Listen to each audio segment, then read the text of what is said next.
السلام علیکم دوستو، کیسے ہیں آپ سب؟ ایک بادشاہ نے اپنی سلطنت میں اعلان کروایا کہ ملک میں تصویری مقابلہ کروایا جائے گا اور عنوان امن کی تصویر ہوگا۔ جو مصور سب سے اچھی تصویر بنائے گا اسے قیمتی انعامات و اکرام سے نوازا جائے گا۔ اس مقابلے میں ملک کے بیشتر مصوروں نے حصہ لیا اور اپنی اپنی سمجھ کے مطابق امن کی تصویر بنائی۔ جب تمام تصاویر نمائش کے لیے پیش کی گئیں تو بادشاہ نے خود تمام تصویروں کو دیکھنے کا فیصلہ کیا۔ تمام تصاویر میں سے بادشاہ کو صرف 2 تصویریں پسند آئی، لیکن انعام کے لیے تو صرف ایک تصویر کو چننا تھا۔ پہلی تصویر ایک پرسکون جھیل کی تھی۔ اس جھیل کو ایک آئینے کی صورت میں پیش کیا گیا تھا۔ اس جھیل کو چاروں جانب سے ہرے بھرے پہاڑوں نے گھیر رکھا تھا۔ اوپر کھلا نیلا آسمان دکھایا گیا تھا جس میں روئی کے گالوں کی مانند بادل نظر آ رہے تھے۔ اس تصویر کو دیکھنے والا ہر شخص یہی کہتا کہ یہ تصویر امن و سکون کی صحیح تشبیہ ہو سکتی ہے۔ یقیناً بادشاہ اسے ہی منتخب کریں گے اور انعام اسی مصور کو ملے گا۔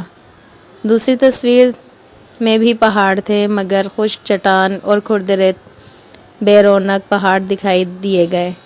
ان پہاڑوں کے اوپر بہت غضبناک قسم کا آسمان دکھایا گیا تھا جو شدید بارش برسا رہا تھا۔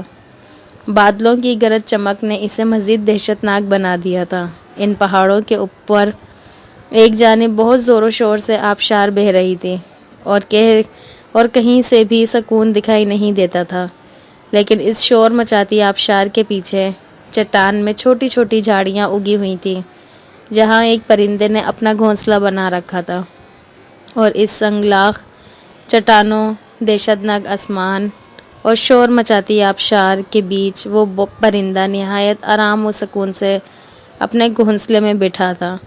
آپ کے خیال میں انعام کس تصویر کو ملنا چاہیے؟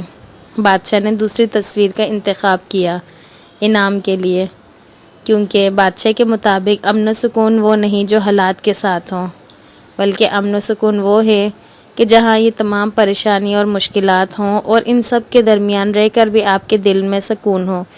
زندگی کٹھن ہے، یہ ہمیشہ منصفانہ نہیں ہوتی۔ زندگی ہمیشہ ویسی نہیں ہوتی جیسی ہم چاہتے ہیں کہ جس میں کوئی دکھ تکلیف نہ ہو، کام نہ ہو، ہر وقت خوشی و اطمینان ہو، سکون ہو۔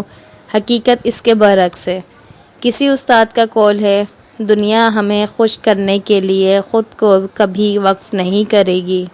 ہم تعمیری انداز اپنا کر ان تمام درد و کرب اور مصائب کا مقابلہ کر سکتے ہیں۔ مزہ تو تب ہے کہ ہم زندگی کی ان سب حقیقتوں کو قبول کریں اور اپنی صورتحال مزید بہتر بنائیں۔ اگر زندگی منصفانہ نہیں تو اس کا یہ مطلب ہرگز نہیں کہ یہ اچھی، سودمند اور مسرت بخش نہیں ہو سکتی۔